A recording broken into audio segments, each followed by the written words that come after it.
Welcome to Ice Cream with Authors, the podcast that brings mini author visits straight to your home or car. I'm Becca Werwell, one of your hosts and award-winning author of the Road Trip Rescue series. And I'm Amanda Trumpauer, your other host. I write for Jesus lovers who dig dragons, detectives, and droids.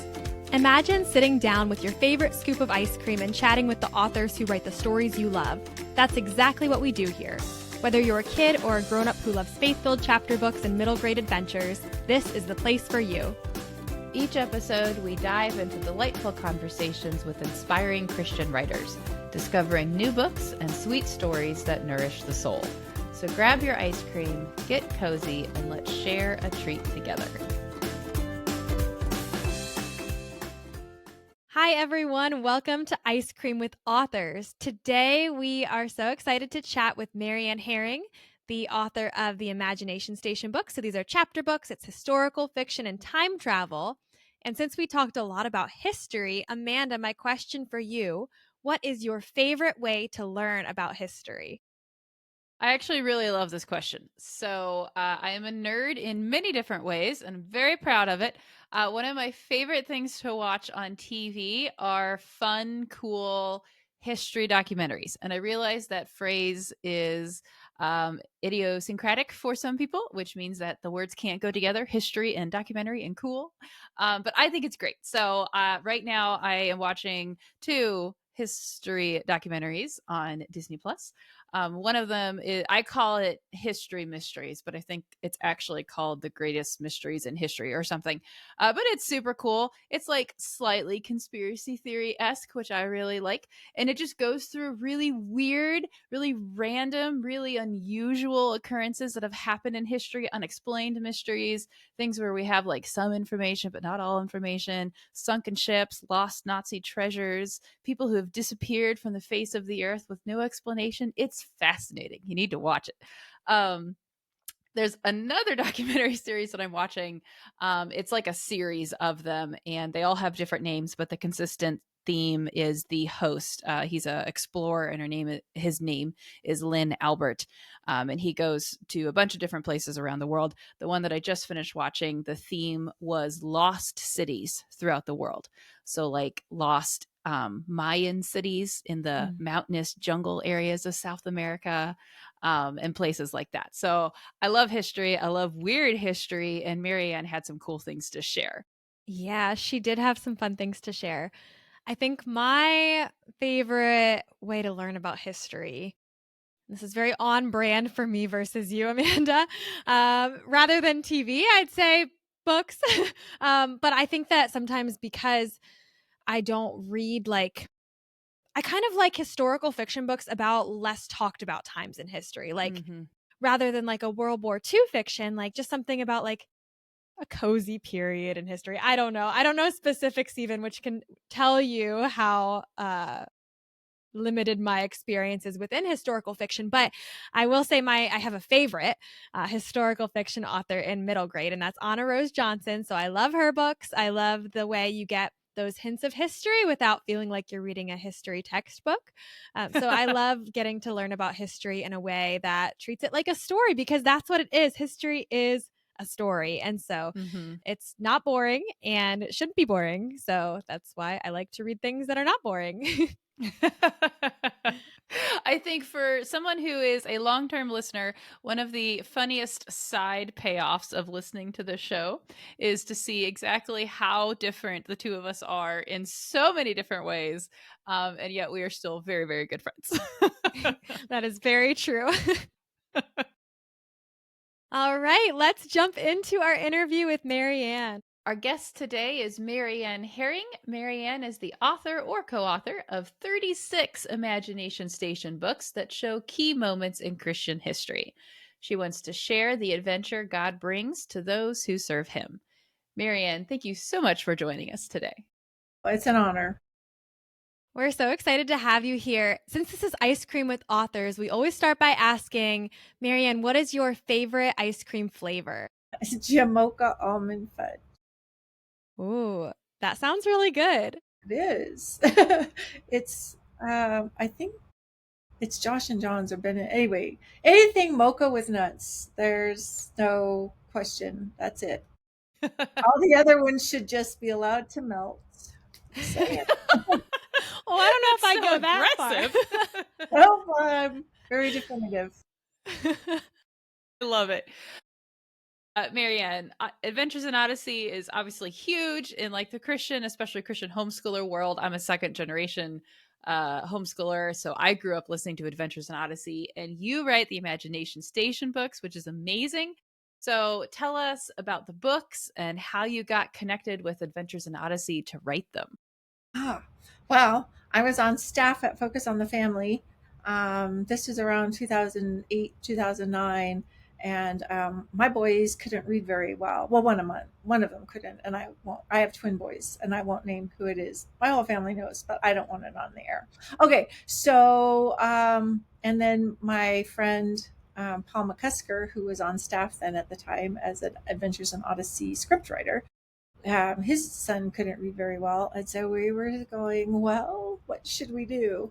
And so we decided to launch an exciting series that especially boys would like. Girls, you're included too, but we both had sons that were like, how can we tempt them to read?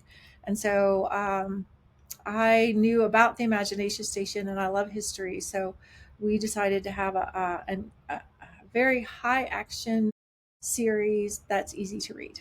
So that's how we launched it. Very cool. And I love how these books show key moments in Christian history that kids might not hear about otherwise. These are topics that you might not get in history class, you might not get them in Sunday school.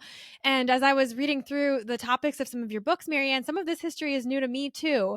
So, can you tell us about your book that has recently come out, Courage at the Castle, and the history that it explores? Oh, yeah. So I had heard of William Tyndale, and Bible translator and someone who had a lot of courage. And but I did not know that he was tied to King Henry VIII and Anne Boleyn, and that Anne Boleyn actually she has a bad rap out there. She's supposed to be this awful queen, but she was very good. She gave away a lot of money to the Christian reformers, and King Henry VIII, for some reason, was just adamant that that Bible was not going to be put in English. But anyway, so it is like all about the court intrigue at the castle and William Tyndale and how he was fighting for his life because he was in prison over in Europe. And so anyway, so we meet William Tyndale and then we zoom over and get to hear Anne Boleyn try and get William Tyndale out of prison.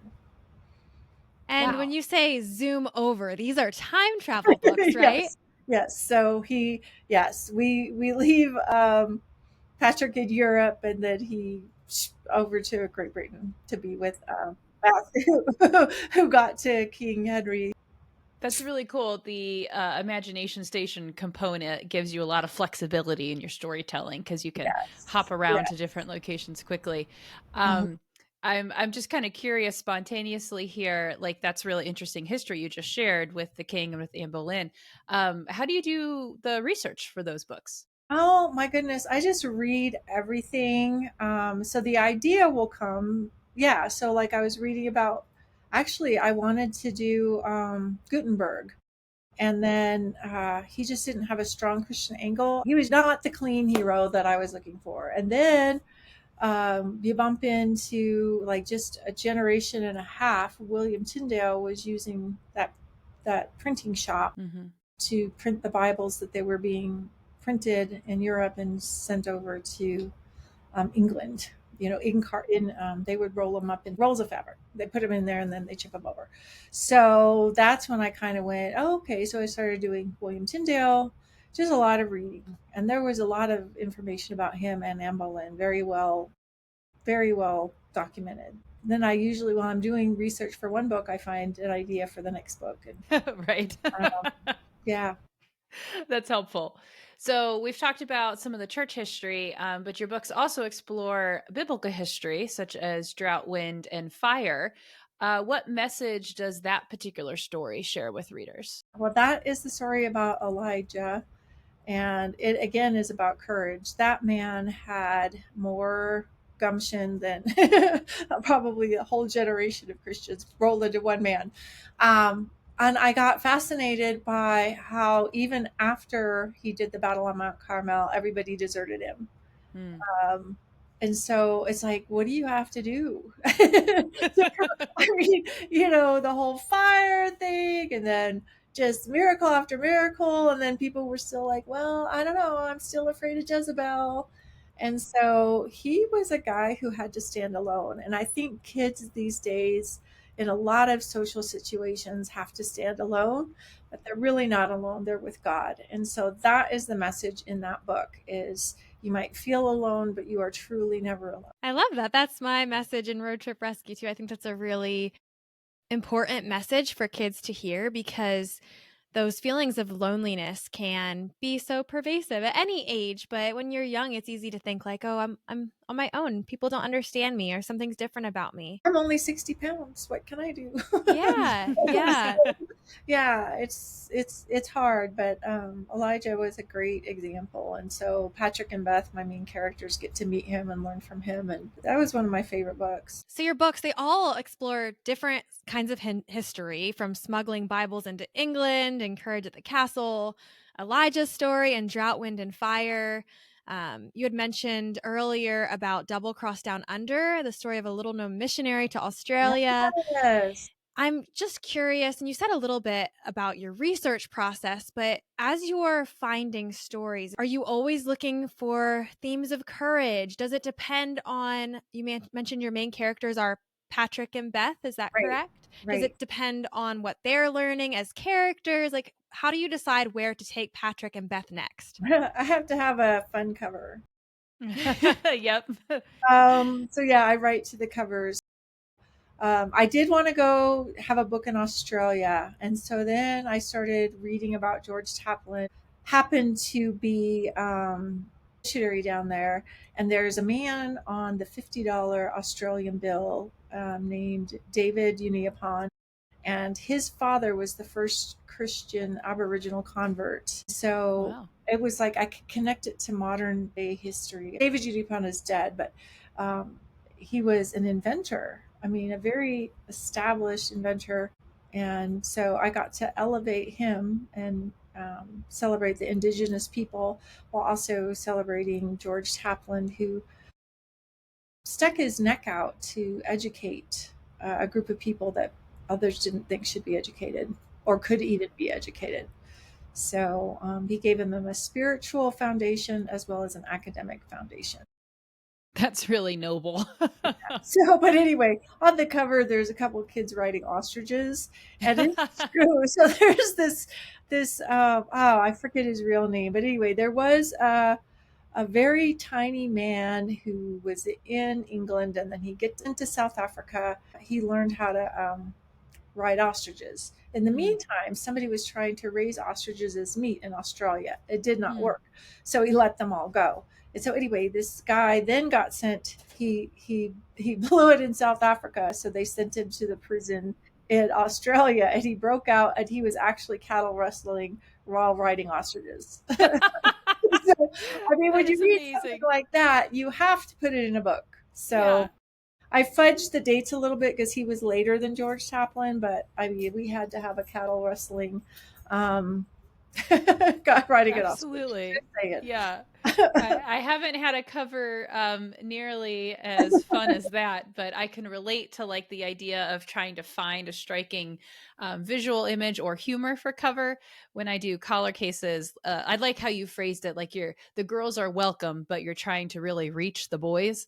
And that's how I feel with collar cases, just trying to keep it like high energy and high humor. And when I'm picking a new place or a new mystery that they're going to solve, like the first thing I'm thinking is what's on the cover that's going to make a boy want to pick it up. So I can definitely relate to that. Yeah, boys are kind of snobby. So, I mean, the girls are, I mean, more than welcome. I mean, Beth, is a great character, but yeah, you can't have a pink unicorn with a bow on its head on the cover. Other boys won't pick it up. So, what is next for the Imagination series? Are you still, Imagination Station series, rather? Are you still working in that world, or do you have other upcoming projects that we could be excited about? Well, I am writing book 36 right now. and it is about the Great Chicago Fire, and we'll meet D.L. Moody. So, Wow. preachers are kind of not known for their exciting covers, so I get to have a fire on the cover. So yeah, the this Drought, Wind, and Fire was the first book in the Fire Arc series. And then the next one is Rome Burning, and Mm-hmm. then the next one is Chicago Burning. So I have three connected with the whole theme of Mm. fire and hope and resilience and hope in the ashes kind of feeling. So I'm excited about that. And then the next three, I don't know, we're having a meeting in late April to Mm. choose the next three stories that I will write. And then I have an upcoming series. I just found out it's not going to be released until fall of 2027. But I have a phonics book series. Well, not really a phonics book, easy reader comic Mm. with my co-author Lori Scott coming out with Waterbrook in 2027. That's So actually really exciting. Becca and I, at the time of this recording, we were just at a Teach Them Diligently homeschool conference in Dayton. And we both write for middle grade. I'm kind of like the lower end of middle grade. And one of the conversations that I sometimes have with parents is they're looking for some of those easy readers. But there's not a whole lot on the market that's like Christian creative inspired. So I'm really excited to hear that you're doing that. well, I'm really proud of Waterbrook because it's really hard because, and I've been in publishing, on both sides as a writer and on the acquisitions teams. Mm-hmm. Whatever you have to pay for a bunch of art and Mm-hmm. for color printing, it's terrifying. Mm-hmm. Are you going to make your money back? Is this going to sink? We could do like, one of these books, but if they don't sell well, then it cuts out all the capital that we could for the upper grades, which are a lot Mm-hmm. cheaper to publish because they only have the cover illustration to pay for, not Mm-hmm. 64 pages of color. Mm-hmm. So anyway, so my hat's off to Waterbrook for taking a risk. So Yeah, I'm excited about all of these things. I really like how your Imagination Station series too, that they've kind of batched in groups of 3 based on theme, based on the yeah, adventure that you find in them. So there's a lot to look forward to. they're fun, and there again, Focus on the Family had to wait 5 or 6 years before the break even point, and they're a good publisher in that way that they don't worry so much about the bottom line as they do about the message, but it has paid off for them, and we have like close to 1.5 million books, not just like book one, but all of them together Mm-hmm. uh, out there, and so that's really, really encouraging to see that once parents found out about it and once it hit Mm-hmm. the homeschool market, that it just really took off. But that they, other publishers would have stopped probably at book 3 and just said no. So I owe a lot to Focus on the Family. Mm-hmm. I'm glad Focus on the Family kept going. It's funny hearing you talk about Focus on the Family, Adventures in Odyssey, because I was also an Adventures in Odyssey listener, and I still have the Focus on the Family address just ingrained in my mind from listening to Adventures in Yeah, Odyssey I and know. I hearing know. the address. It's So like, that's fun. Okay, we're going to pause here to listen to an excerpt from the beginning of Book 1 in the Imagination Station series, Voyage with the Viking. Voyage with the Vikings by Marianne Hering and Paul McCusker. Chapter 1, Wit's End. It all began on a Monday.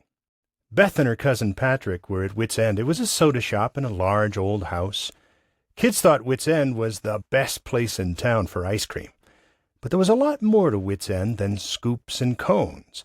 It had more rooms than Patrick could count. Down the hallway was a radio studio and a theater to perform plays, plus a library. On the second floor there was a large model train and the Bible room.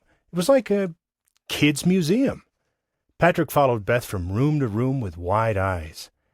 "Are there any video games?" Patrick asked. "The kind with sword fighters or guys who fight monsters?" "No," Beth said, "but I'll show you the Imagination Station. It's kind of like a time machine." Patrick liked the words imagination and time machine. "Where is it?" Patrick asked. "Well, it's usually in the corner of the Bible room," Beth said. "But it's not there today. Come on, let's ask Mr. Whitaker. Someone said he's in the basement workshop." Patrick followed Beth down the spiral staircase and over to the basement door. She opened it, and they went down another set of stairs.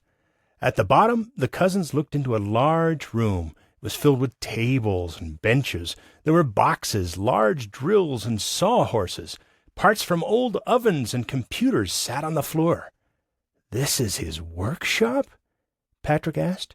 He picked up a rusted spring from a nearby table. He dropped it, and the spring made a ping sound as it bounced like a toy. "It looks like a scientist's junkyard," he said. "Mr. Whittaker invents things," Beth said. Beth picked up the spring, and she put it back on the table. Just then Mr. Whittaker came around a corner. He was tall, with white hair and a mustache, and he also had a kind smile. "Good morning, Beth," Mr. Whittaker said. "Hi, this is my cousin Patrick. He's my age," she said. "His mom is my dad's sister." "Hi," Patrick said. Suddenly Beth said, "There it is!" She walked over to a large machine. The front part was round like a helicopter. "I wanted Patrick to see the imagination station," she said.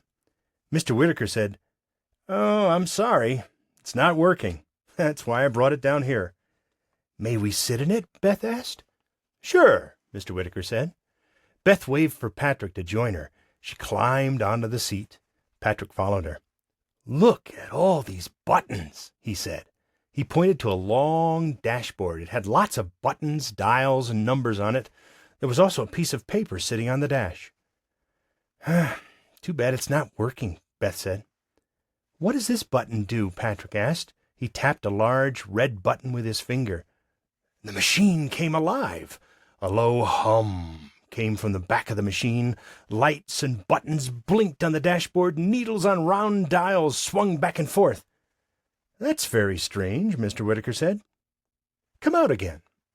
The cousins obeyed, and the machine went dark. Mr. Whittaker climbed inside.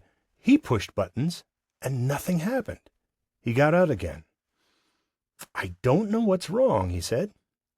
"It's working for you, but not for me." "May we try again?" Patrick asked. "Go ahead," said Mr. Whittaker. The kids got into the machine, and it lit up again. Whit rubbed his chin slowly.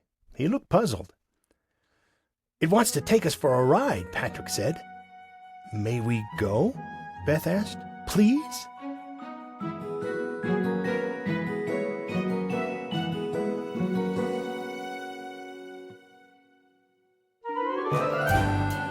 Chapter 2. The Costume Closet. Mr. Whittaker walked over to a computer table. Beth and Patrick watched as he typed some things on a keyboard. He turned some dials. He pushed a lot of buttons. "Is it all right?" Patrick asked. "Yes. You'll be able to go on an adventure," Mr. Whittaker said. "Maybe I'll find out why it works for you, but not for me."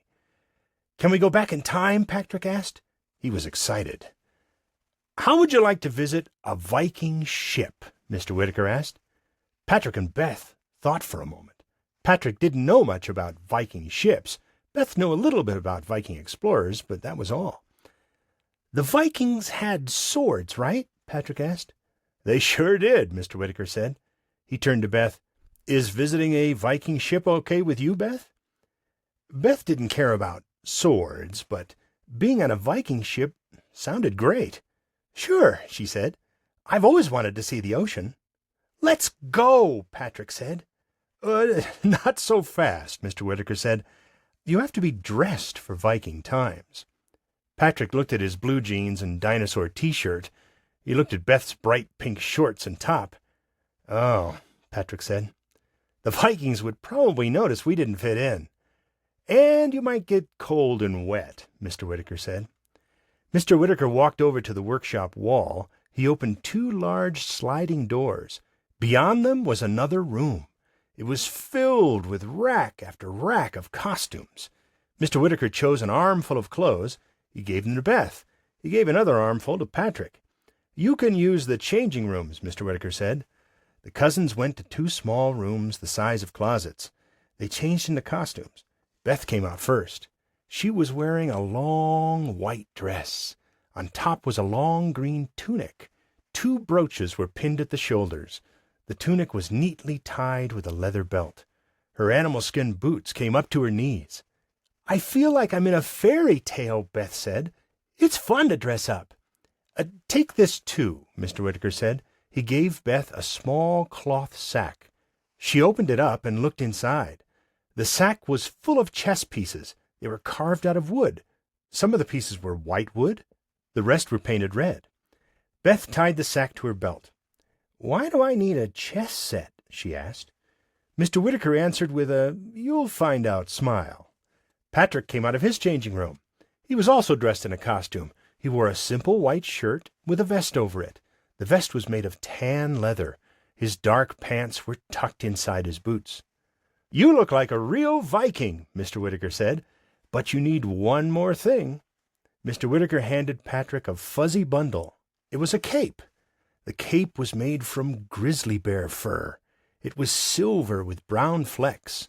The cape looked thick and warm. Patrick put it on. "Thank you," Patrick said. "I'm ready now. I can't wait to meet a sword-fighting Viking."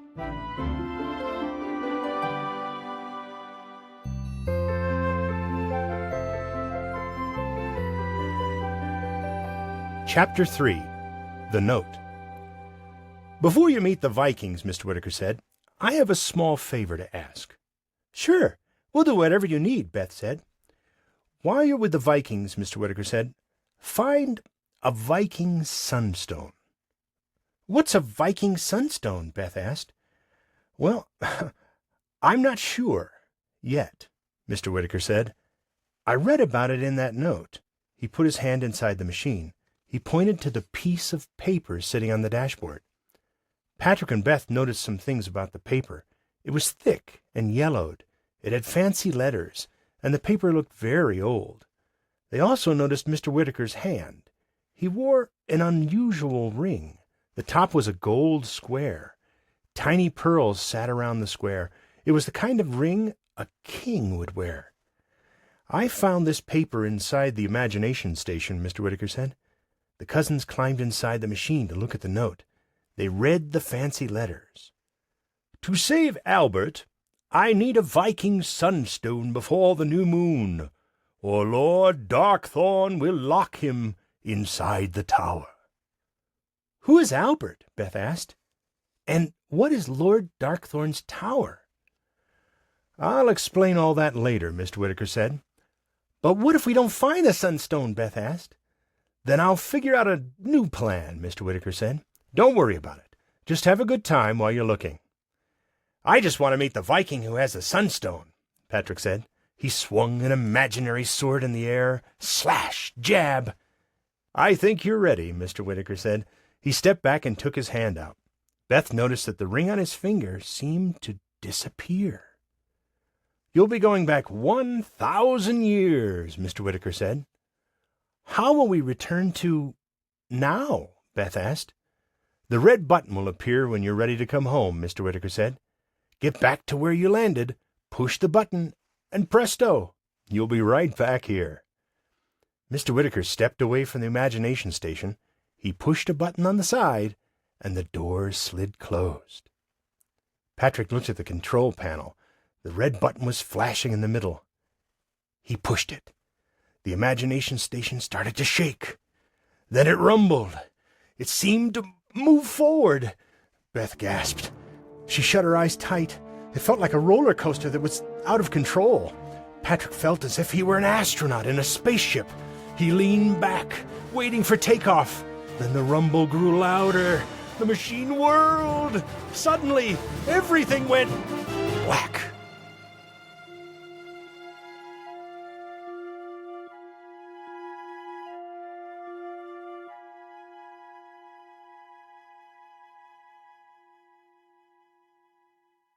All right, Marianne. So, what do you hope kids take away from reading your books? That it's, I read something the other day. It's like some kids play truth or dare, and God is, here's the truth. I dare you to believe it. And so, so it's when you have faith, amazing things happen. And so I want to encourage kids to be bold for the Lord and just show them other people throughout history who have been bold and accepted truth at its face value. So it really is encouraging. And just also to know, like, even if they had heard of William Tyndale or whatever, everybody's in a box.